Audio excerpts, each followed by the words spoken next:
everyone. Welcome to the show. Today we are talking with Brent Scotchmer, who I think you are in Australia, if I'm not mistaken. I am. So welcome I'm to in the West. show. I'm really happy to meet you. I have not met you before. So welcome to the Oh, show. nice to meet you too.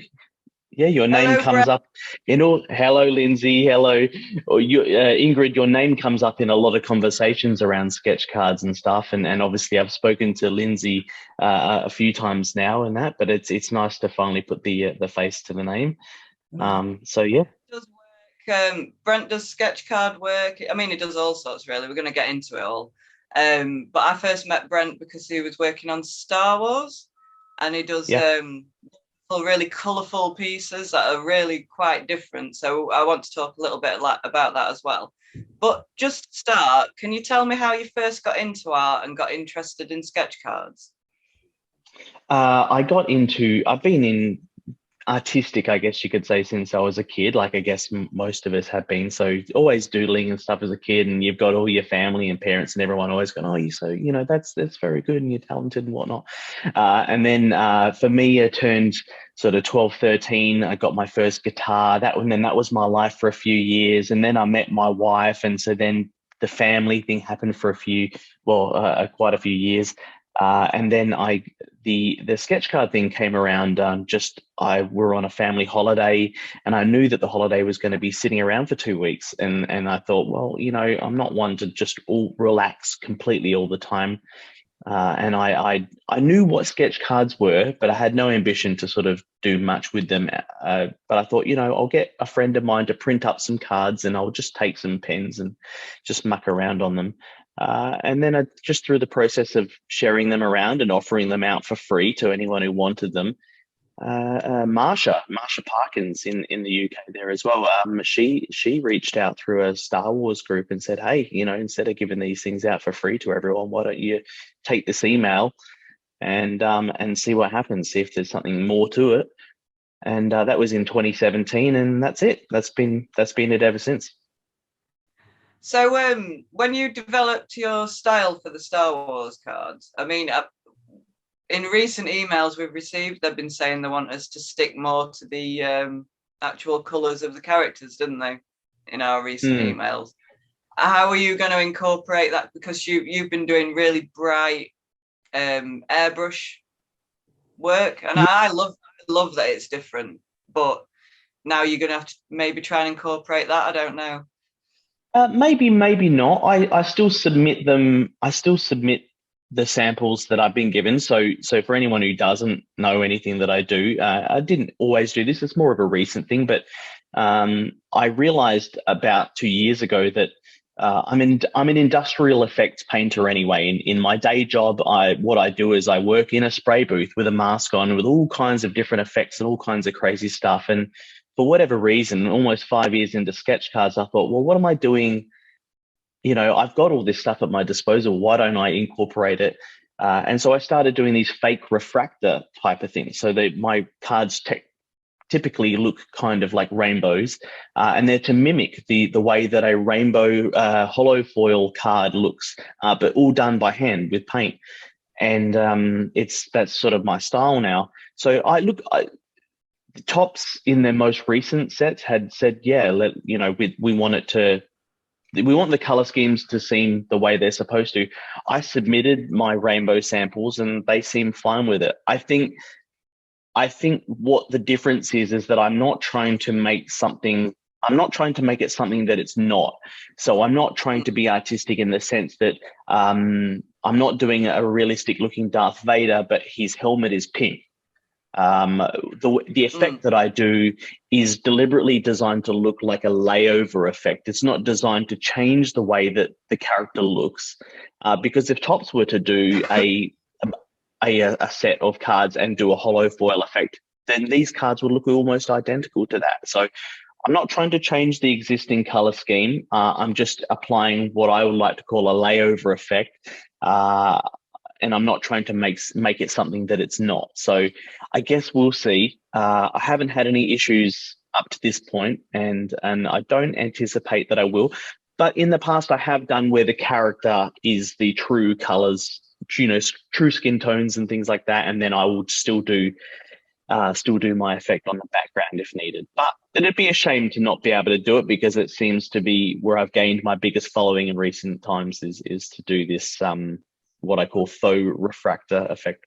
It's fun because it makes it a little bit different, when you have, as we've been talking to several others, when you have so many sketch cards where it's exactly the same thing from every artist and it looks the same, it almost loses the point in the end, really. It's 100%. amazing. It does lose a bit of the point, yeah. When people sit there and think, what skills do I actually have and how can I make them work for me? Which is basically what you've done, isn't it? You just thought, well, I do this stuff anyway. Why can I not incorporate it into my sketch cards and try and find something new? 100%. I mean, I listened to your interview the other day with Michael Mastermaker and with Jeff Zapata and stuff, and those guys have a unique style. I pride myself on the ability to, if I were to do a scroll of sketch cards from different artists, so I think that more than 50% of the time I can pick the artist from the image alone without needing to know who did it. I can pick a Michael Mastermaker sketch. I can pick an Ingrid sketch. I can pick one of your sketches. I can, like I would say with fairly good, reliability, I can pick most people's sketches, and that's what you want. You want all the things that Top's asking you for. So you want good likeness. You don't want to break the rules by doing obscene or anything like that. But you do want the individuality. Otherwise, you might as well be an animation cell artist for Disney, where they had 50 or 60 people who were all trained to do Mickey Mouse in exactly the same way, and you wouldn't know or care who did them. So why not have some of that? Why not have some uniqueness to it, whilst still falling within the rules? And like, I'm all for rules. I like to be in a box where I go, tell me what I can't do, so that I know what I can do, and then I guess I will test the limits of how close to the line can I get before I'm stepping over the line as far as the rules go. But that almost indirectly makes you have to sit down and think about, all right, well, what is it that I bring to the table? What is it that I can actually do? Is it color? Is it shapes? Is it sketches? Is it feeling? What is it that I'm good at? Which is a surprisingly difficult question to answer sometimes. I mean, it's taken me decades to figure out what I can actually do. So I totally sympathize with some people who are like, well, what am I supposed to do? I get that. But you seem to have been able to take what you do, what you're experienced at, and really turn it into something original on a sketch card. And that's amazing. Like you said, it should be relatively easy to be able to see, well, okay, that person did that one, that person did that one. That brings an interesting set to the table, I think. Yeah. Absolutely. So, you want to be able... Oh, sorry, go. It's all right. I was just going to ask, because I've noticed you work on GPK as well, don't you? Yes. Yeah. Which came first? Was it the Star Wars or the GPK? For those who don't Star know, Wars... the GPK would be the Garbage Pail Kids. Garbage Pail Kids, yeah, that's right. So I've been a childhood fan of Garbage Pail Kids my whole life. In Australia, they were called the Garbage Gang. In the UK, they were called the Garbage Gang. That was my first ever experience with a sketch card was Garbage Pail Kids. I bought an entire case. Garbage Pail Kids in 2010 had a flashback set. So they went right the way back and reprinted everything the way it was in 1986. And so as a trading card collector my whole life, I bought an entire case, and the sketch cards were one per case. So you'd have to spend $600 or whatever it was and open up 12 boxes and hundreds of packs, and you would get this one sketch card. And where I'm sitting right now, I can still see it. I've had it since 2010. I'll never get rid of it. And I've always loved it my whole life. Star Wars was my in to sketch cards with Journey to the Force Awakens. It was my first experience with someone going, well, that's great that you can do some characters. So how about you do at least 30 of them in the next 3 weeks? And although now that's not too hard of a feat to do, when you're not used to sort of, where do I get photo references? How am I going to do this? And am I making up with their face? Am I just copying a photo and all these things? It was really hard work. I got sort of 10 in. The first 10 were really easy. And then after the first 10, especially Journey to the Force Awakens, you had such a limited, Oh my God, such a yeah, we limited had bucket to choose from. hardly any references for the Journey 2 sets. Yeah, oh my God, yeah. And it's true, all these things, they don't come with an instruction book. There's nobody or nothing to tell you, well, what do you do? If you've never done a set, you don't realize you don't have a week to work on a card. You have about, I don't know, 15 minutes or something. Sometimes, yeah, exactly. Yeah, it's right. So, to have it's good. It could be. I have a background in business and stuff, and so I find that that's good. Sometimes the way to learn the fastest is to throw you in the deep end. Throw you straight in the fire and see how you come out the other end of it. And you will determine pretty quickly. And with Garbage Pail Kids and Star Wars, you can see the names of new artists who've come on board, and they're all bright-eyed and everything. And they're like, "Oh, this is my first set with Tops. This is amazing. Thanks, guys. I'm so glad to be part of this group." And 2 or 3 sets later, they're like, "Oh, I'm so burnt out. I can't believe it." And just how do they give us these deadlines and stuff? So I guess it's about being learning how efficient you can be with your time, doing the best you can possibly do with the amount of time that's given to you. So with Richard Parks, he traditionally will give you a lot of time to do a relatively small amount of cards. If you want 10 cards, and is the minimum, and he could give you potentially 2 or 3 months to do those. And then if you were with someone like Upper Deck, they could give you 50 cards to do in 2 weeks, and then potentially reject them all anyway. Sorry, a bit of sour grapes there. So yeah, being able to perform under pressure is definitely something that I had to figure out really quickly and go, well, it's not all about the artistic endeavor. There's my artistic style in it, but there's also, someone did hire you to do a job and you are being paid whatever that payment is. You've committed at this point to do something. And so you got to do it. And that's a very good point to make, because I think a lot of people, the new ones that come in, are like, we're paid nothing to do these cards. And that's absolutely right. You're paid basically nothing. So you have to find your own reason to do it, because if you don't have a reason to do it, it's not fun to do. If you're getting paid either, I don't know, $3, $5, whatever per card. But then as you go along, you realize that, well, you can get payment in other ways, with your returns, getting your work out there. Also, just the fact that you learn a lot of skills, like you just said.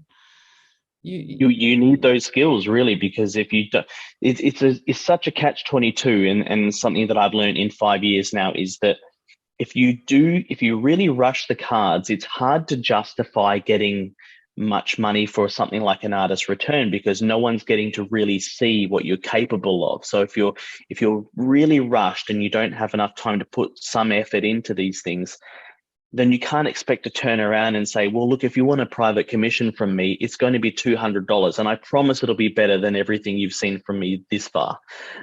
So you have to learn, how can I kind of give a hint, or at least give some sort of semblance of what you could expect from me, so that when somebody pulls something out of a pack and they see something of mine, they can expect that anything that I would do for them privately would be at the very least 20 to 50 to 100% better than that. Again, again, that's, from me, my first set's trying to get $50 or $60 for an artist return, and sort of not having much luck with it because I really didn't know what I was doing, to now, being able to say, well, look, if you want to talk to me about something private, then you're looking in the, at the couple of $100 and upwards mark. But no one would even consider talking to me at those prices unless they had an idea of what I was capable of. That's absolutely right. What has been your favorite set so far? What kind of licenses do you enjoy? The Star Wars only, or are there others that you enjoy doing? Do you have a preference? Star Wars and Garbage Pail Kids for sure. They're two completely different types of sets. So Star Wars, the more photorealistic. I particularly like doing finding freeze frames of moments of funny faces, not for comedy, not for comedy reasons, but more just catching a moment between catching a moment, a throwaway moment. So somebody says something, and then somebody says something back to them, and they're scoffing at it, and there's just 3 or 4 frames where that person's just throwing their head back going, in like, you're crazy. Those are the things that people will remember. And so if you can, like if you're doing Luke, drinking the green milk from the from the animal from the new sequels and stuff, you don't need to have the animal in the background. You don't need to have anything that really references it. But there's 5 or 10 seconds there where I know that if I do those, everyone will look at it and know exactly pinpoint out of a 2.5-hour movie, that one image can take them straight back to that moment. And they go, I know exactly what that is. And then on the Garbage Pail Kids side, it's the complete opposite. It's cartoons, it's parody, it's the most immature, silly stuff, and I like that for all completely different reasons as well. So I That's like great. I That like different brings things. us to what I've been wanting to ask you about. I've seen these. I'm not really sure what they are, what they're about, but I've seen you promoting them. And it's garbage chute droids, and that seems to me like a bit of a amalgamation of Star Wars and Garbage Pail Kids. It is, Is yeah. it those for your friend or It is, for yeah. an So the first time I went as a guest to a convention was in Nashville in 2018. I went to a Star Wars convention, ICCC, and I went over there, and somebody, Adam Marks, who had been sort of following me on both sides, the Garbage Pail Kids side and the Star Wars side, and obviously there was some sort of connection there because I'm guessing that you don't meet too many people who are. That's Sorry, all right, sorry. Sean. Can we crop this? Hang on, Yeah. what's the matter? It's not gluing. So the first US convention I ever went to was in Nashville in 2018. That was ICCC. And Adam Marks approached me. He was both a fan of Garbage Pail Kids and Star Wars, which seems to be fairly rare. You usually have fans of either one or the other. And he saw that I was also working on both. And so he came up to me with the request for a commission to do. He goes, look, I want to do this particular droid, but I want him sitting in this position and doing this Garbage Pail Kids thing, and I want it to be a bit of a mashup. And my big mouth, the way it works is I go, well, why? That's great, and let's do that. But it would be a real shame if I did this piece of art and it just hung on your wall and no one ever got to see it again. Why don't you look at getting it made into, like, I don't know, 100 trading cards? It will cost nothing. You just get it made into 100 trading cards and then you can give it out to some friends. And then that had to be this kind of much bigger thing because no one had really. Garbage Pail Kids has had a dig at Star Wars here and there before, but not in a kind of a more semi-serious way, because this is more realistic looking droids with doing sort of Garbage Pail Kid type of activities. And so that led to number 2 and then number 3. And then there was discussion about, well, why don't we do an autograph version, or why don't we do an actual wax wrapper for these things? And why isn't there a die cut sticker and all the cool things that having a small world now and having the internet gives you the ability to do, which is to have your own private mini printing press just in your pocket. You can go to things like Vistaprint and print.com and all those places, and what would have been seemingly really cost prohibitive back in the day is now super easy. If you want 100 of a trading card professionally, commercially pressed, that's such a simple thing now. Whereas with 20 years ago, that would be, well, the minimum print run is 1,000 and we have to set up plates and it's $100 to set it up. Like it's just, it couldn't have happened many, many years ago. So it turned into this little monster He's loved it, and a bunch of other people have loved it, and I keep coming up with, you know, silly ideas that all they do is get me into more work, but everyone seems. Is it all your artwork and somebody else is running the production of it, or? Yeah, so all of the artwork is mine. So Adam will give me an idea and he go, well, this is the droid and this is the character. And then we start about a month of back and forth. Well, the Garbage Pail Kid's character is quite squat and the droid is quite tall. So how are we going to figure that out? How are we going to bring this IG-88 down to a 4-foot height and still have it look like the character it's supposed to be?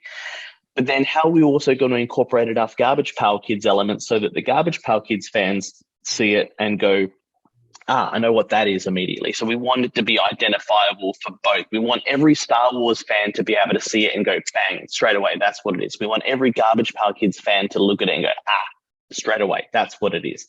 That's about probably 50% of all of the work that goes into any of this is just me and Adam back and forth.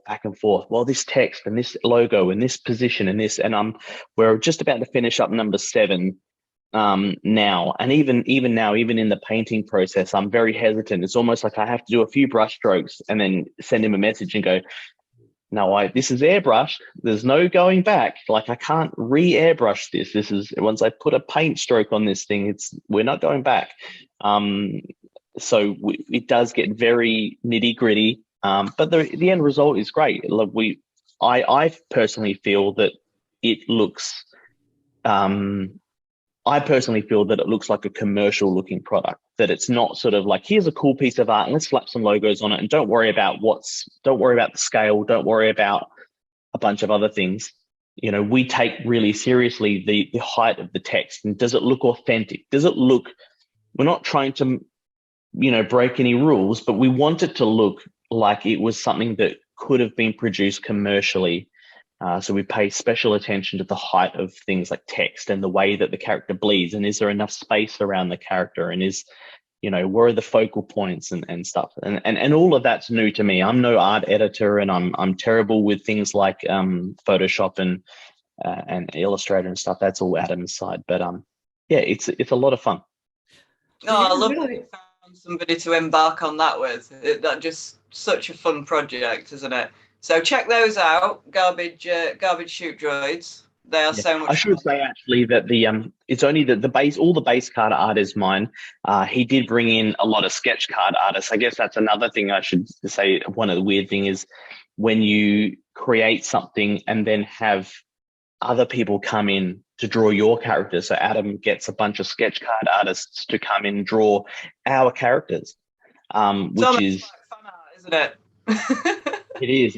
It's surreal, especially since I'm not sort of used to that. And I guess the Garbage Pail artists that are currently working, there must be an unusual feeling for them. For them, it's something that's throwaway. That'd be like if you painted, you do your big eyes thing, Lindsay, and like if all of a sudden you had one that just really resonated with just like everyone, and then if you found out that all of a sudden hundreds of people were just copying that one, and then to sit back and think like, how unusual is that somebody else is redrawing something that you just came up with?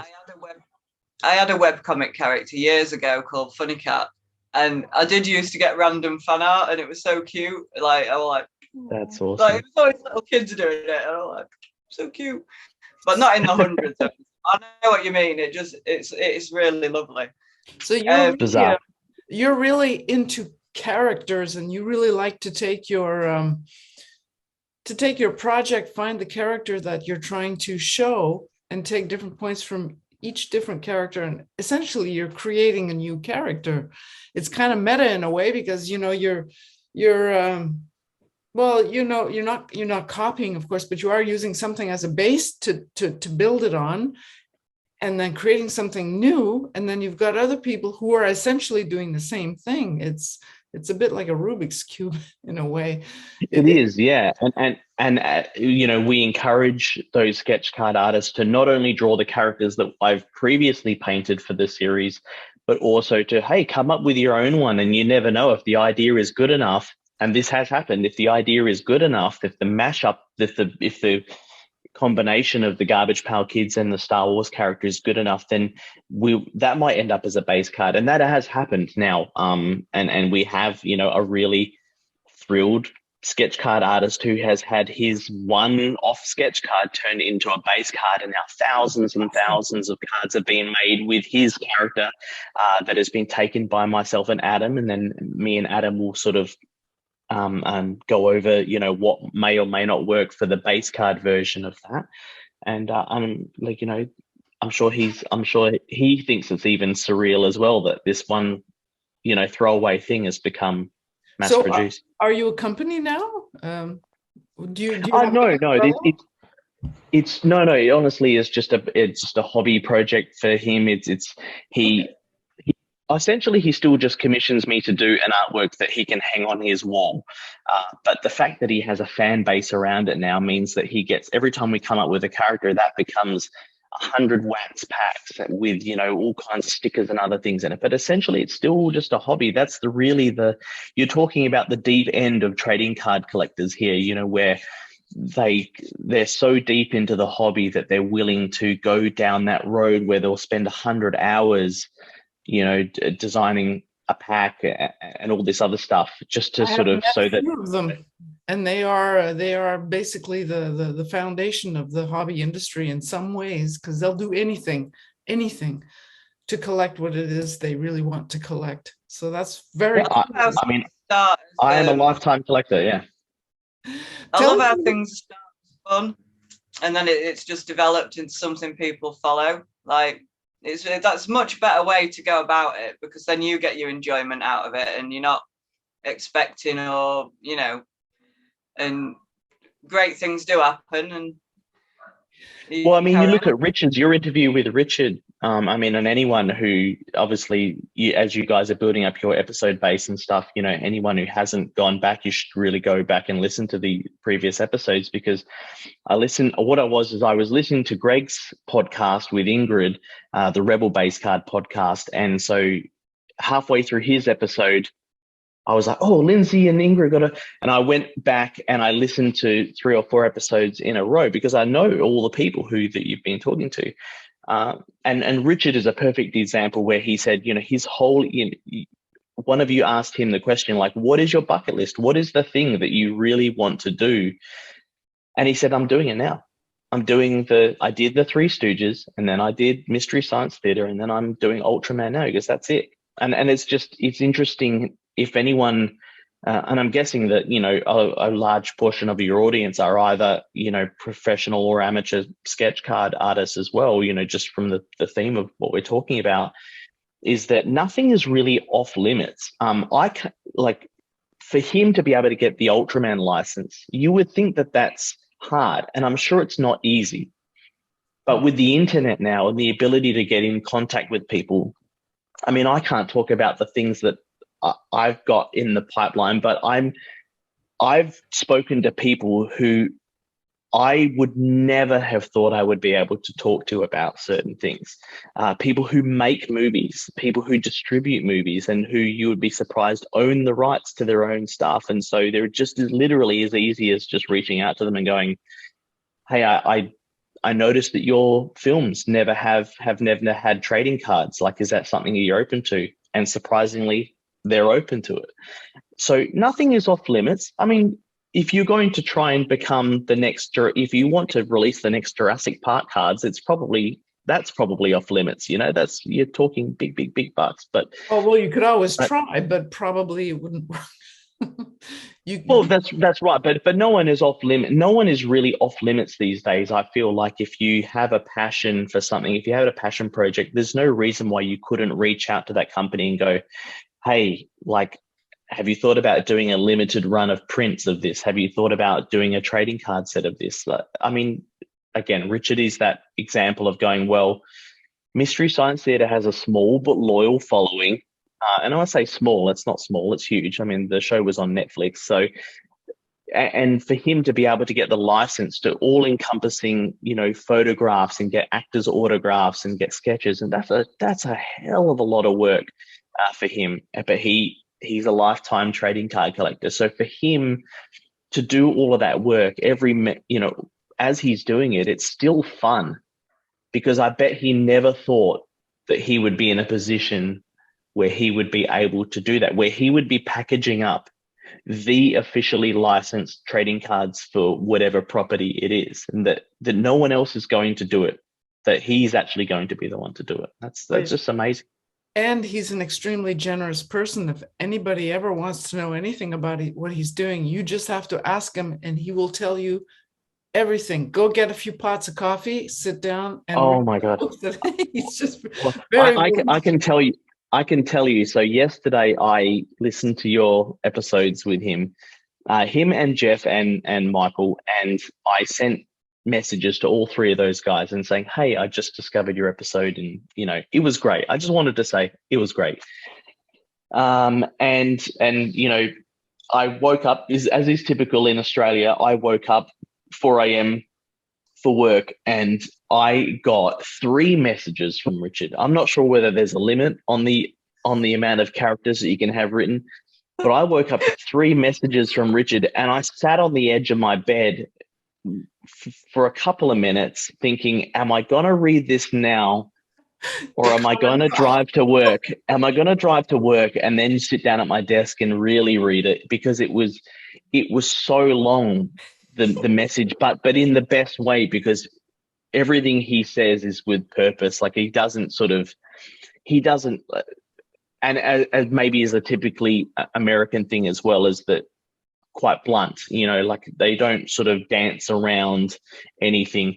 And so everything he sends this huge long message, but everything in it is sort of important, if you want to call it that. Like everything in it, yeah, that's right. It has a purpose. Every word that he's typing, it has a purpose. It's not just waffling on. And it was that's just him through and through. If you need some advice, you'll get it, and some, and some. You want to get your notepad. You want to get your notepad pen before you sit down and read that message, don't you?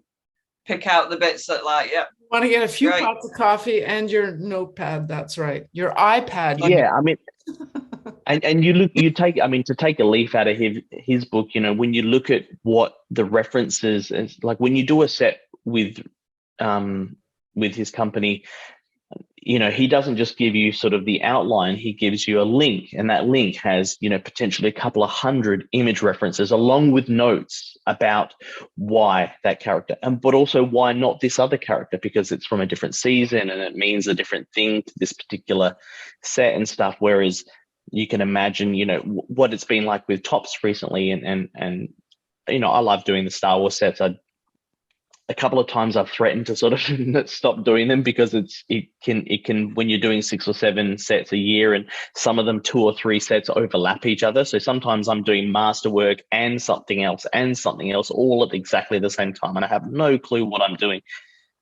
But even for them as well, you'll find that these days, so one of the invites that we just got recently was for a very specific series, a very specific TV series, but they're allowing everything from the Star Wars universe to be included in what you do. And for them, I think that's an easy choice, because it opens up the range of what they can allow in. And for a while there as well, Topps was just doing very generic sketch card backs.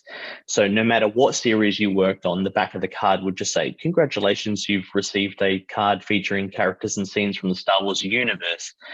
So it was just an all, like a one for all purpose sketch card, because it must just be an immense amount of work, 3 or 4, a couple of 100 to a few 100 artists per set.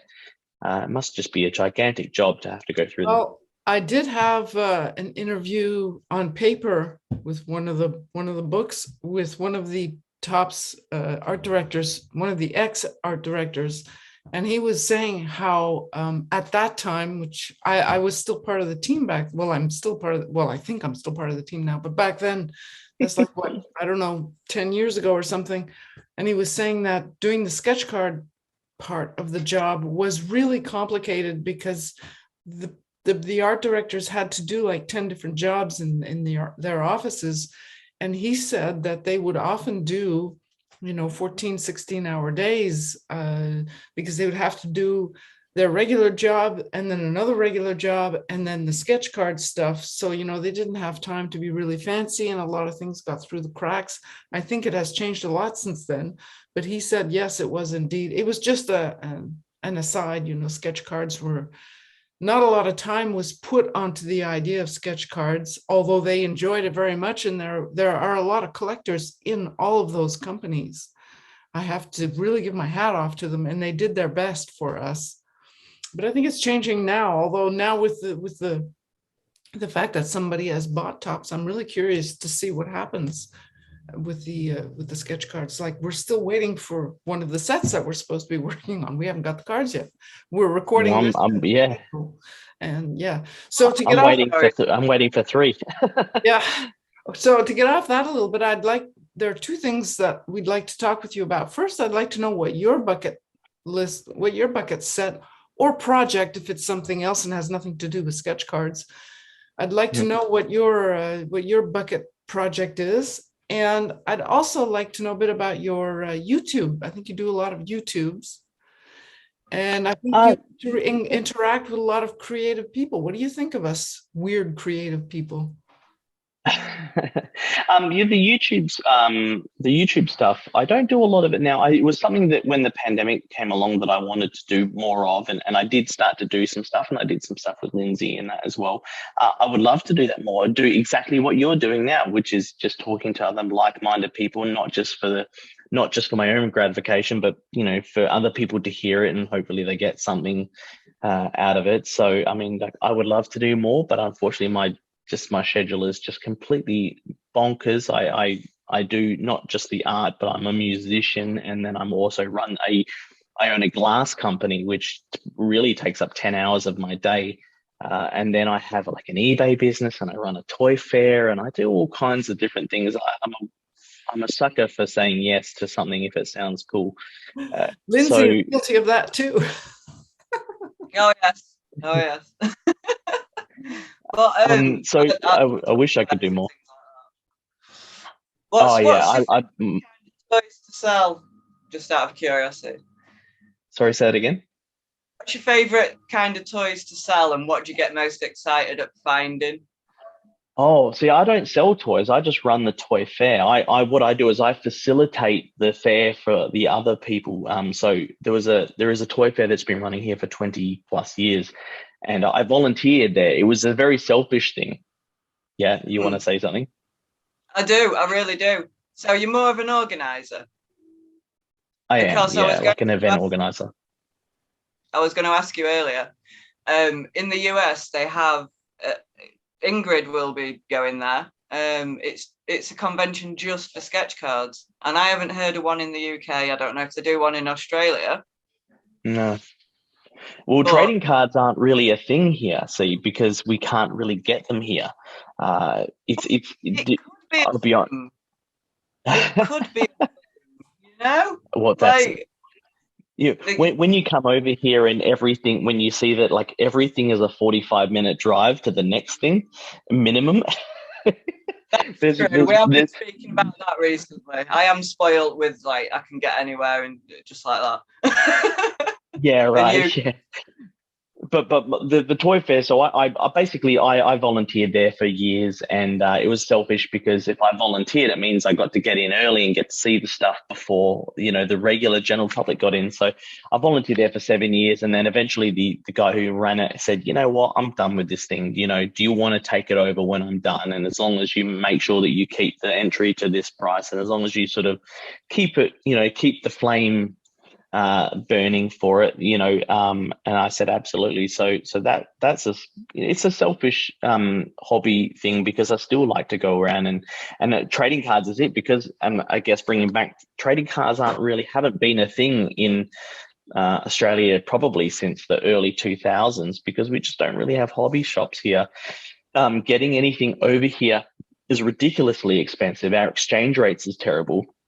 So, to give a good example, David Adams is one of the bigger trading card wholesaler or sellers in the States. And I mean, for me to get one box of Star Wars here, I'm looking at $30 to $40 just in shipping.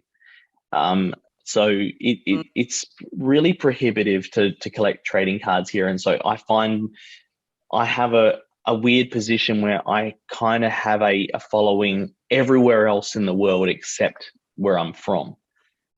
So You're going to have I'll to often fix that. You're going to have to fix that and kind of make your own little, because obviously you have nothing to do. You'll have to kind of, that's right. Yeah.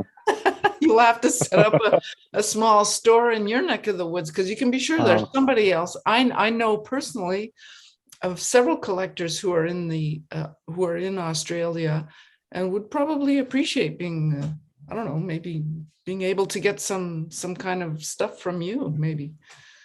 Absolutely. Yeah. I mean, you do have people who sell online, and that really is the way to get them here, is to sell online. So yeah. Quite all right. We have a little interject here. That's quite okay. No, that's okay. Yeah, absolutely. As far as bucket, putting your garbage chute droids at your toy fairs, like a little. We recently did packs of actual Australian packs. So we recently did a version. So when I said to Adam that in Australia the Garbage Pail Kids were called the Garbage Gang, I sort of said, like, why don't we do a small run of Garbage Chute droids, but we'll call it Garbage Chute Gang, and we'll make the smaller cards, because they were only 2x3 here, not 2.5 by 3.5. So we did a small run. Yeah, we did a small run of these 2x3 Garbage Chute Gang cards, and I packaged them up in cellophane wrapping, like just how they were when I was a kid. And I did. I've got a bunch of packs to sort of give out to little hobby stores, the places that sell collectibles and toys. I've got some packs to sort of send out to them. And I'm sure I probably could get it in front of, have them on a shop front if I wanted to. Again, it's all time. And time is the one thing that I seem to have none of. And that's totally my fault. But I really do. It's a real crave, isn't it? So tell us a little bit about that perfect project, be it either music or your toys or the cards.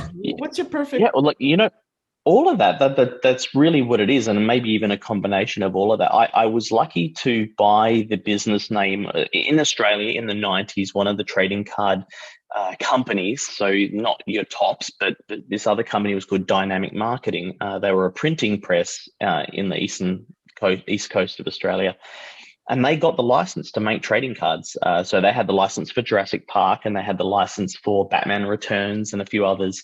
Wow. And then and that company went bust in 2003, I think, and then they let everything lapse. The company folded. Everything folded. They stopped making trading cards, and just on a whim, a couple of years ago, I thought, I wonder, like, who owns the trademark and the logo and stuff.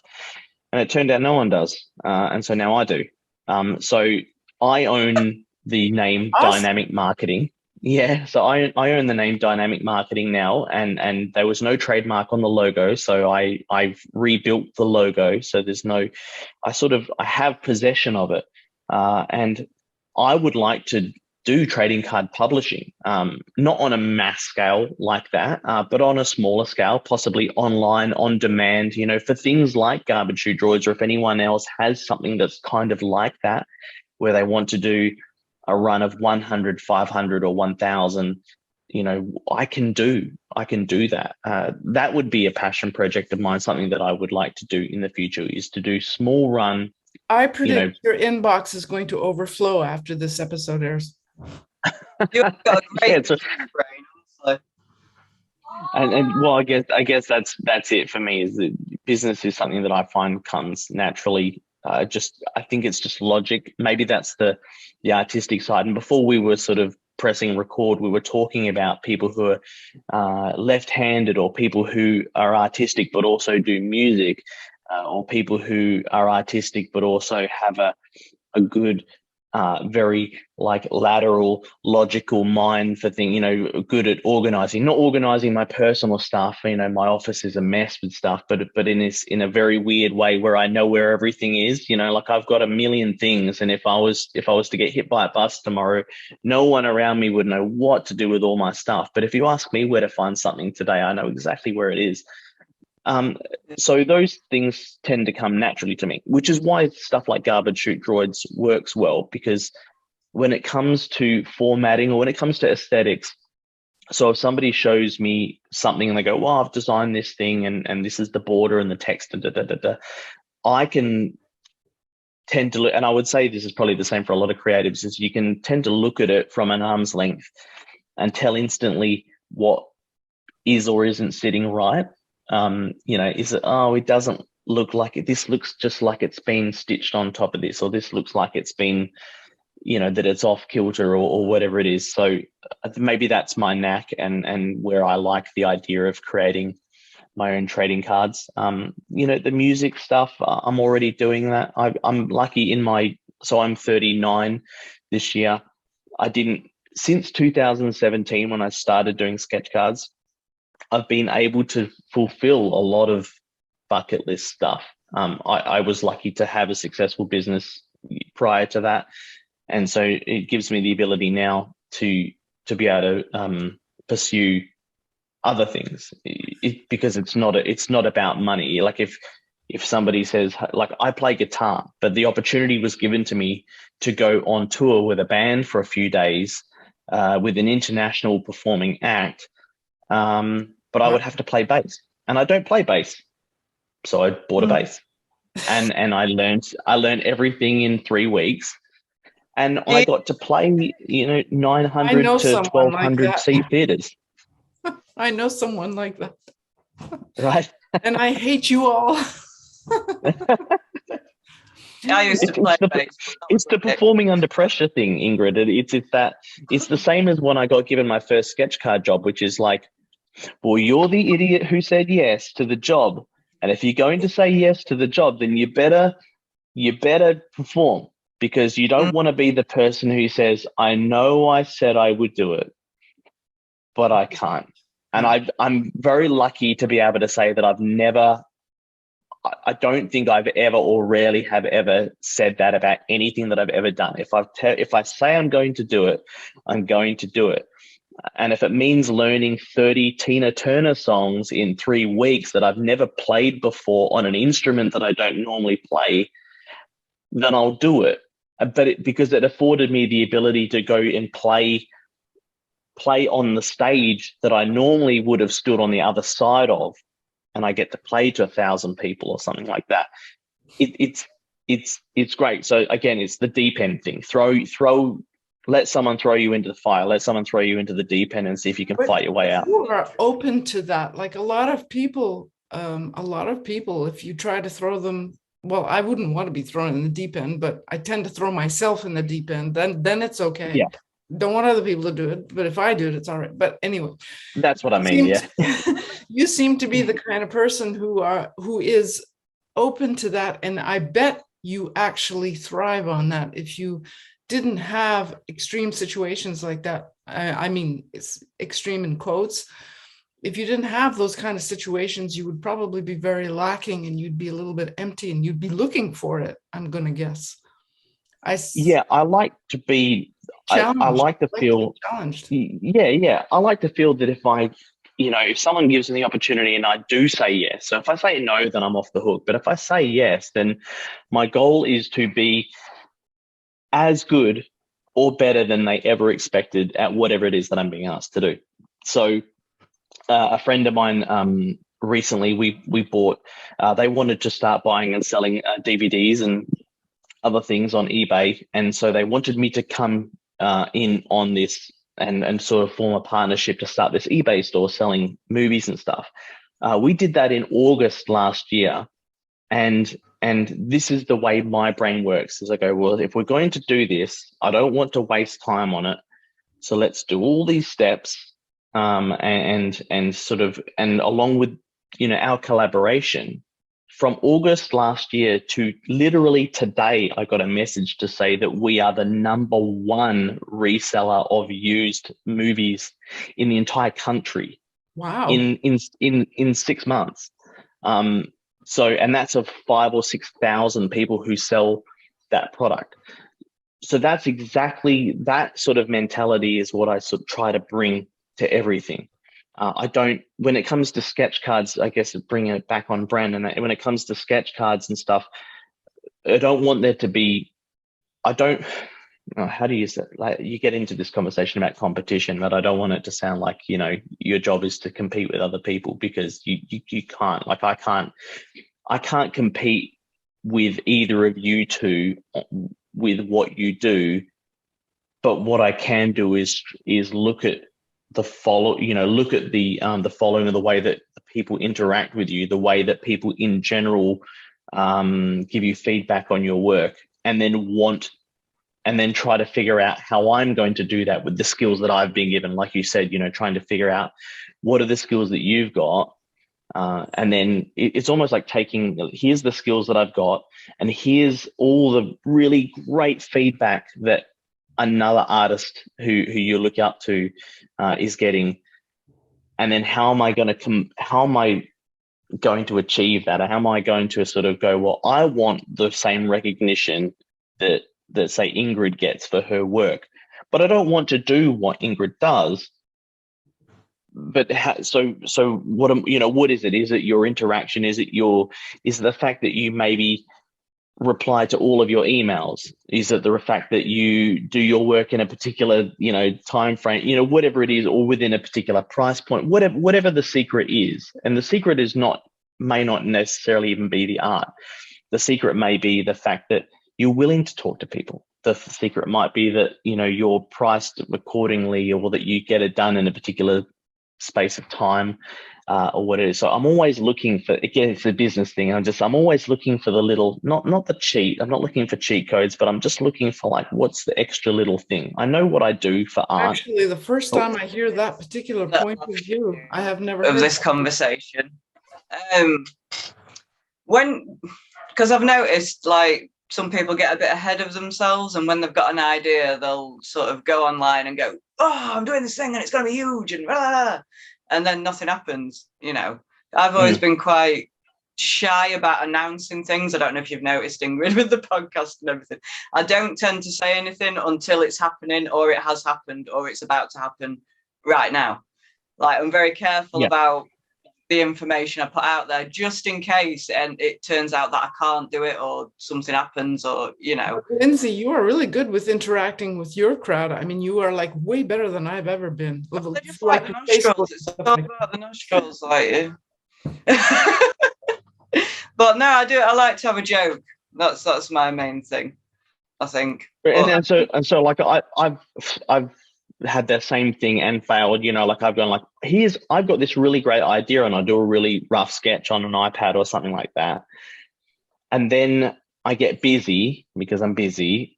And then it takes me months for me to get the idea off my iPad and onto something physical.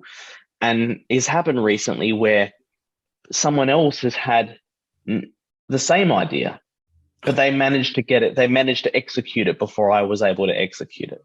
Okay.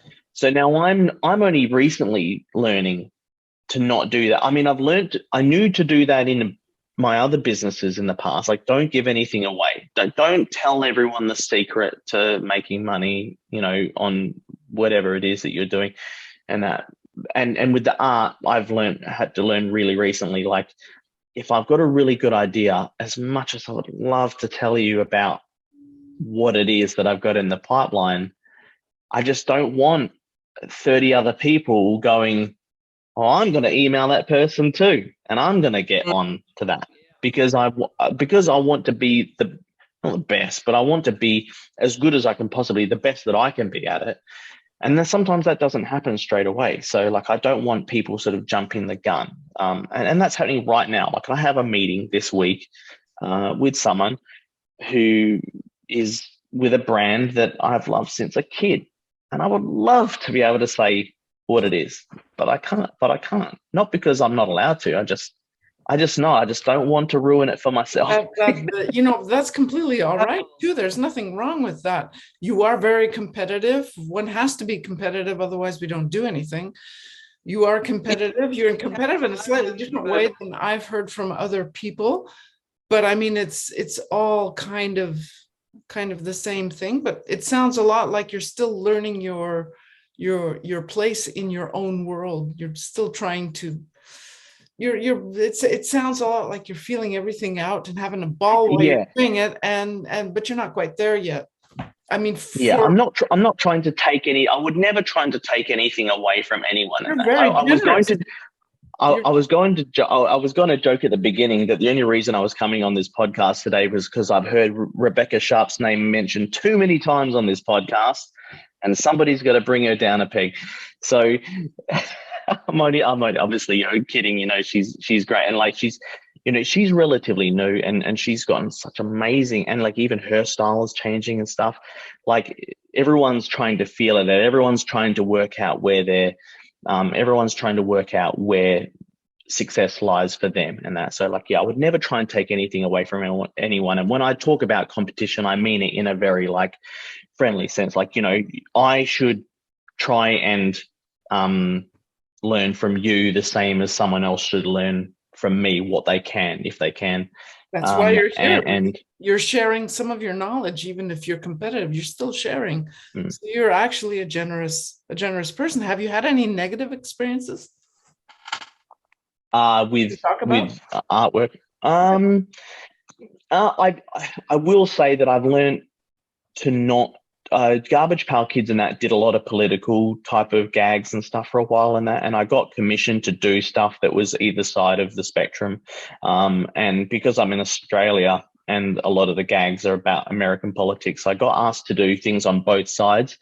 And one thing maybe, and you guys might be able to talk to this more, and I think I already know the answer because I know enough sort of European stuff. Like, we're really good at laughing at ourselves. So like, I don't have anything against the leader of my country, but we can make fun of him, and I don't think anyone takes it seriously.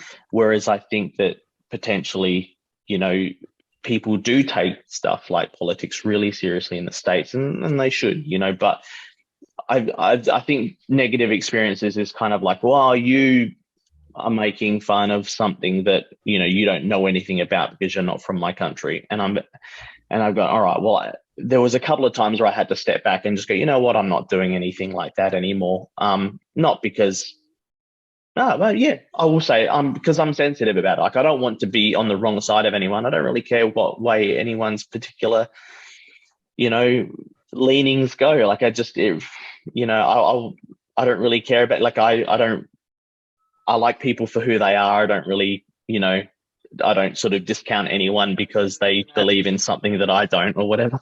It is a tricky world with everything that has been going on and everything that is going on. And people are a little oversensitive, but of course it's something that has to happen. You're oversensitive, and then I imagine in a few years things will calm down a little bit. Canadians are used to being made fun of, so we kind of live with it. And I don't know whether like anyone with especially with you, Lindsay, as well. Like, if someone does anyone feel so politically one way or the other about Boris Johnson that they would be like, you know what, you got no right to do a drawing of him like this, just like, we're Brits, like, just calm down a bit. It's strange because I don't see anybody really being in love with Boris, but I see a lot of people slagging him off. So it seems to be more, I don't know. I mean, yeah, I don't know either. Like, so now I just feel like I'd rather be friends with everyone and just sort of let that stuff lie where it might be. And then I haven't had a negative. No, I haven't had a negative interaction when it comes to sort of other stuff where I've done stuff where there's like bikinis or even like partial nudity and stuff like that. Like, there's stuff I won't do. But there's stuff if it's tasteful and stuff, and I don't feel like it's going to offend the women around me. I got asked to do a commission once, and it was before they had the first female Doctor Who, and they asked me to do my own version of a female Doctor Who with a pink TARDIS. So I did it, you know, and put it up. Got a bit of backlash from that. I was like, it's just it. Oh well, because why should the TARDIS be pink and blah blah? And why not? it just. I mean, And you know what, Lindsay? Like, me. to be honest, like that's why companies like Tops and stuff bring in these rules where it's like, you know, not to get too. I think that it's hard to know where people lie sometimes. Like, and you don't know if it's an Easter egg. You know, if you.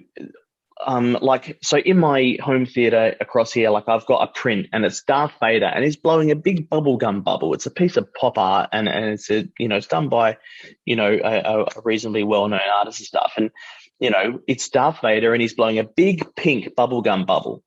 Now, to me, it's just a piece of funny art and that, but you don't know who's looking at it and going, well, that pink means something. It's trying to say something about something or whatever it is. And so when you're a huge company like Lucasfilm or Tops or whatever, I don't think they want to leave themselves open to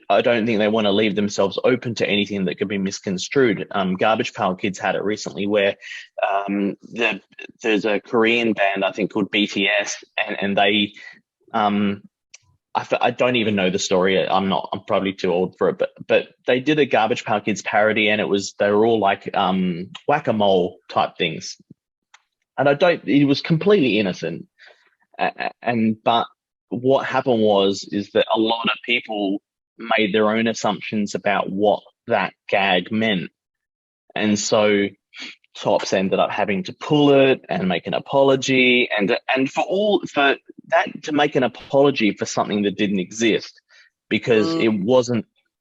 But for them, it's a lot easier for them to just like everyone. So anyone who's in recent times has ever been in trouble in publicity, for them it's a lot easier to just pull the thing and to say I'm sorry than it is to get into a deep discussion about what I meant by it, and this is why it's not offensive, and this is what I mean, and blah, blah, blah, blah, blah. And I think that's where Tops and Lucasfilm are probably heading with the Star Wars thing.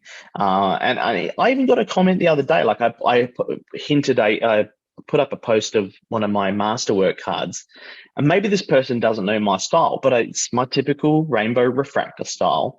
And somebody, put up a comment going, oh, it's gay Han because it's a rainbow. Or something like that, right? And it's like, well, all right, so do I now have to be careful because does now Tops and Lucasfilm think that I'm trying to make some sort of pro or anti or otherwise statement about anything when I'm not?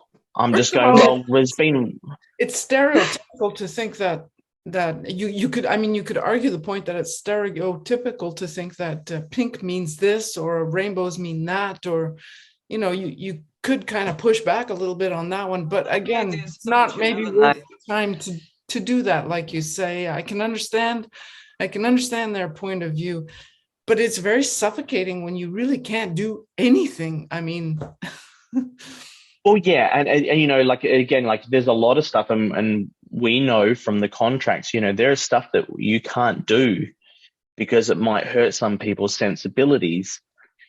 And at the same, as much as you would like to go, well, people need to be stop being so soft, because I come from because I was born in the 80s, and I'm not sensitive to things like that. You need, I've got teenagers, and my teenagers are sensitive to stuff like that. And there's certain things that we throw away, say, in the house, that's just been the way it's been forever, that wouldn't fly.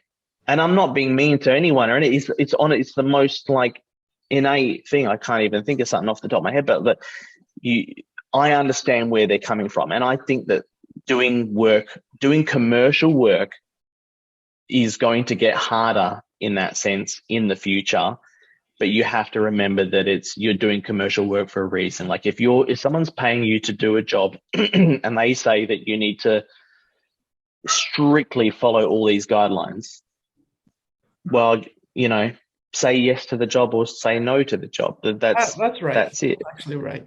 I can agree with you on that one. The world is what it is right now, and it's true. I was born in the 60s, giving my age away here, but yeah, born in the 60s. So, growing up for me, the 70s were my formative years, and so yeah, things are like way different now than they were back then. So yeah, I guess people like me have to kind of remember to kind of think a little bit, and we are coming close. It's a shame. It's a shame. I'd just say, like, I guess I'll just say, like, it's a shame that you can't make an artistic choice, and that everyone, art should be fairly free like that. But I will say that commercial art is different. It doesn't matter what job you're doing, if it's art or if you're sweeping floors in a factory, you have a place in the hierarchy of the system. And if someone's paying you by the hour to do something for them, then you need to know where you sit on that. And if you feel like you're being stifled creatively, then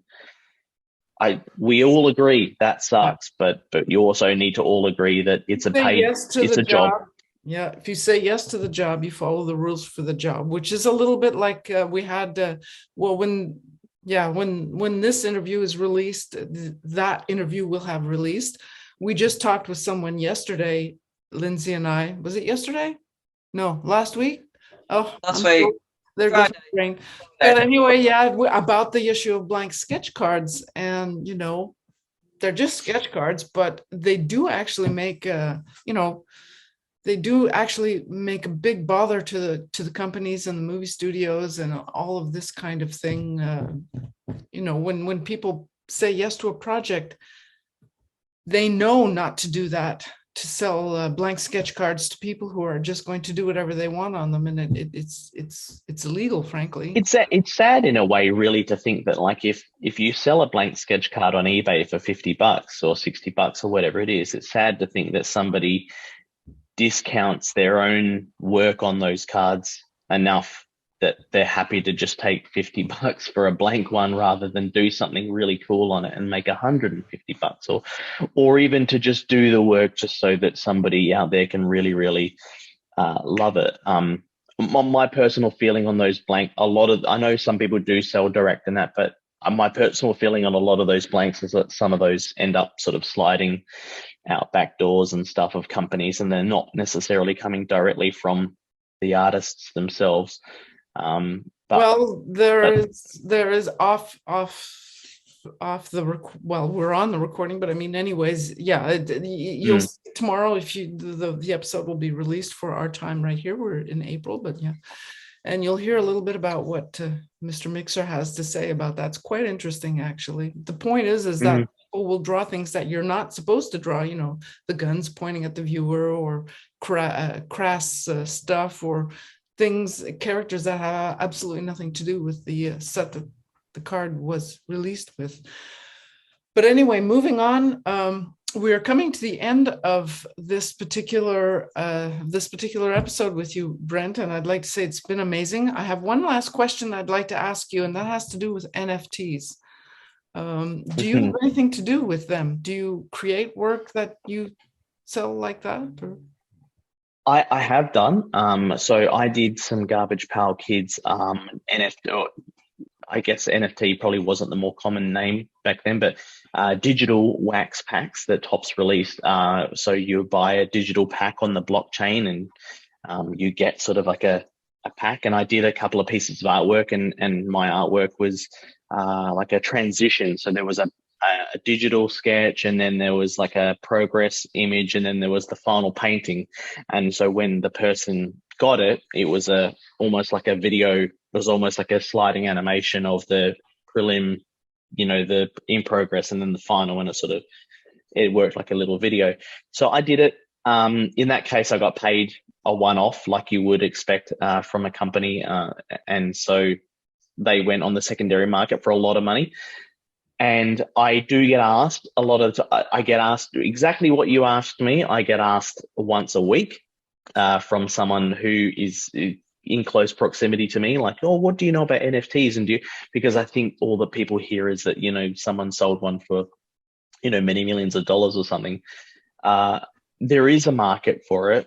I think that we all probably constantly forget what life is like for maybe my kids, and that even though I don't personally understand it too well, I don't want necessarily a collection of pictures on my phone. You're essentially buying a barcode. You're buying the what do you call it? Provenance. You're buying the legitimate version of the image. I think it will be something in the future, and that people don't typically just display them on their phones. Some people put these big 60-inch flat screens on their walls in their house, and the NFT lives on the wall like a real piece of art. Really? Is that what they do? Oh, I did not know that. Yeah. I'm trying to the stuff that you see the stuff that goes for really big dollars, you'll see on Instagram if someone's showing like, oh, I bought this thing, that ends up living on a giant TV, or something similar to it on a wall. So there are ways that NFTs do become, something that you can display in your house, not necessarily just in the gallery on your phone. The thing that I can't really talk about, that is based around NFTs, and it's based around something that used to not be NFTs, and so the brand died off, and then it will come back as NFTs. So who knows? But I'll be the first. Can talk to us when you can spill the beans about what you're working on. Yes. If it works out, I would love to. Yeah, I'm excited about it myself. So but yeah, it is a thing. There are ways that it doesn't just live on your phone. I do understand it, but I also know, as someone who's been messing around with computers and stuff my whole life, is that hard drives die and things die off, and you need to, like, I just don't know how secure I feel about something living in the open air. Like, I don't use the cloud to store my family photos on. Everything is physical. Like, I have I have a hard drive, and then I have 2 or 3 backups of that hard drive because I'm so deathly afraid of losing, I'll be murdered if I lose all my kids' baby photos. So, I'm still super physical, tactile like that. I want to have it in hand. I think I personally like the idea of having a combination, and there was a nickname that was going around which was like phygical, which is like physical digital. So you kind of get both. So you buy the NFT, and you could buy a very low tier NFT where you get the image, and you get the blockchain code that's attached with that. Then you could go the next tier up where you get the NFT, but you also get a physical version of the card. And then you could go up the ladder where you get maybe a rarer version of that card, and possibly even the original painting that it was all created from in the beginning. Interesting. I think that's a world that I like the idea of, is the ability to go, well, I want the NFT because it has a value, but I also want the physical, so that I've got something that's sort of like something that I've got that I can show. Priced, obviously. Sorry? And the physical should be at the higher price, obviously. Well, that's the way our brains work, isn't it? The way our brains work is that if you can't hold it in your hands, then it's just sort of like it's like having a photo of a very rare toy versus having the very rare toy. Even for our current kids, it's still something. Even though they're used to all the digital stuff in all the forms that it comes, they still have actually have the iPad upon which the digital things are, or they'll have a real toy or something. There are still physical things attached to it. Exactly. So perfect example is I've got a 19 and a 16-year-old, and so those guys are happy as a clam to just have their phone or iPad. And on that phone or iPad is Netflix and Disney Plus and all of the games they play, and all the things that would have taken up an entire house when I was a kid, So I would have had the videotapes or the DVDs, and then you had to have the player and all the cables to use it on. And then if I wanted games, and I had to have the game console with the separate hookups, and then all the cartridges or the discs or everything that went with it. So for me to have 200 or 300 movies and 200 or 300 video games was an entire room full of space to be taken up with that. Whereas now my kids are, it's like, well, what about when there's no, they don't care. Like, to them, If the zombie to throw, apocalypse comes, they yeah, like, I mean, it's like, I don't mind paying $20 a month or whatever it is for Netflix and stuff, because it means that I don't have to go and spend 20 minutes digging through a cupboard to find the movie that I'm going to watch. But there is something about it where it's like, you're paying the money, but what have you got at the end of it all? Like, once it's all said and kind done, of you like just renting an apartment instead of owning a house, or it's like renting instead of buying. No. Yeah, the renting thing, which is just like, at the end of the day, like, you never owned it.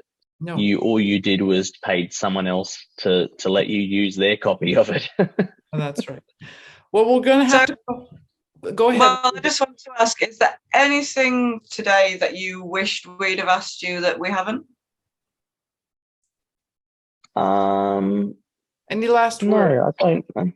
Yeah, last words on that. No, like, I think it was nice to have a bit of a talk about, the business side of things, and as much as I like everything to be fun and stuff, is to, anyone who's been doing sketch cards a while and is, like, I don't know, do you take, to take parts of your normal day job and apply them here by being professional, and people who are getting burnt by like, oh, this person commissioned me to do a job and I didn't get a deposit, or what, to just sort of to find out the things that are giving you issues. And I think you did speak about it, the other day, or a couple of weeks ago, which is, like, if you want to be, if you say it's 50% down and that person's not cool with that, like, I don't know, everyone needs the money in a different way. Some people need the money more than other people, but I don't know. Sometimes I think you gotta stick to your guns and go, well, sorry, it's 50% down. I've been burnt in the past. And if it's something that I can't necessarily offload, I think Ingrid had said, like, if it's not something I think I can offload to someone else down the road, is to just, well, this is how much I charge, and I charge half up front, or whatever it is. I don't charge up front. I say how much the price is, and then I say, when I'm ready to start the job, then I will get 50% down, because I don't know if I can start the job for a month or 2 months. I would hate to hold on to people's money for 2 months, because then I just feel like it's hanging over my head all the time. There are horror stories of people who have been waiting for years for commissions that they have paid for, which is like, I cannot get my head around it. But yes, there are a number of collectors who have paid for cards and haven't gotten them for years down the road. I'm not trying to shoot myself or anyone else in the foot by saying that. I won't ask for money up front unless I don't know the person. If I don't know who you are and you ask me to do this, and I don't know if I can sell that card after I'm done, then I'll ask for money up front if I know I can do it right now. Otherwise, I don't ask for anything until the card is done. If the person doesn't like it, I know I can sell it somewhere else. But if I don't know, yeah, please go ahead. No, just say the same thing. Just people have to be happy on both sides, don't they? It's not like, you don't need to take the job, and they don't need to use you for the job if it all doesn't work out. If I don't think I can do it, I won't take it. That's for sure. If they ask me to do a style that's really not me, well, there are other people, and I will find other jobs. It's okay. Honesty and communication, isn't it? Yes, that's exactly right. Yeah, 100%. As much as you would love to be, I'd love to have a more artistic approach sometimes. We've said this probably a couple of times now, but like, as much as I would love to have a more artistic approach to certain things, I might have to reserve some of that to my own personal work, because when I'm drawing characters that belong to not me, then you're just going to have to be professional about it and say, well, you want a pretty obscure character here. It's, I'm going to get 50% up front, and I'm not really negotiable on it, because I don't know what I'm going to do with that time if I, and it's okay if you stick with that. If the person is not interested or it just doesn't work out between you, there'll be more opportunities. Yeah. So you've got, like Lindsay just said, you absolutely have to come back when you can tell us all about that secret project. We want to know all about it, and we'll let people know where to find it if you want them to know. Where can people find you right now? Do you have a website? Or? Yeah, I like probably all of you. I have one that is no good to anyone, and Instagram and Facebook. So at Scotchmer on everywhere really. You can type that into Twitter or Instagram or Facebook, and I'm there. Great. We're going to include all of that info in the show notes. Thank you so much for having taken time to talk with us, Brent. And we mean it, that we'd love to have you back down the road when you can talk about all your projects. Thank you. Great. No, it's been awesome. And so last minute as well. Thank you, Brent.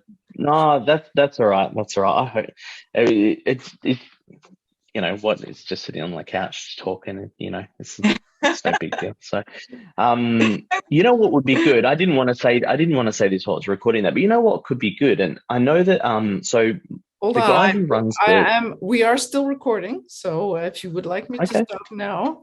No, you don't have to stop recording. No, I'm not going to say anything that's offensive. Is the guy who runs the collector thing in Nashville that I used to fly to when there wasn't like a nasty cough going around the world, was he would do is like 2 or 3 days before he did the interview, he would have like a ask Mike, his name's Michael, you would have like an Ask Mike thing in the forum, like, you know, where it could be in the Sketch Card Fanatics or wherever you want to post it up in that. But maybe that would be something for you, is to go like, hey, we're having XYZ on the show, or we're interviewing XYZ coming up, and that if there's anything you ever wanted to ask, or you can be vague and just go, look, hey, is there anything you've ever wanted to ask a sketch card artist? Is there anything you've ever wanted to ask this or that, you know, mate? And that is excellent. And I have asked on multiple occasions, but we're still new. Nobody asked. Well, we did get a couple of questions that we answered in the first episode, I think, but it's pretty quiet in the question front. Now that people will hear you say that, hopefully they will start asking more questions. Right, can't we? And obviously let me know to share stuff, because I'm, you know. Well, you have to, you've got to let people know about that as well. But so far, people are not really, I'm getting feedback, but I haven't gotten questions or anything yet. So I would love it. I guess as you build up, I mean, how many of you, I heard the other day that you've recorded like 10 or something of them. Well, we are, for people who are listening, this is April 12th that we're recording this, and you will be released probably at the end of May. As we speak right now, today, there are 6 episodes out, and episode 7, which is a special episode, will be out tomorrow, April 13th, where we talked with Chris Mixer from Cryptozoic. So that'll be interesting. So it's pretty, it's slow. So, but I guess people will start asking questions when they realize we're not all monsters here or something. I don't know.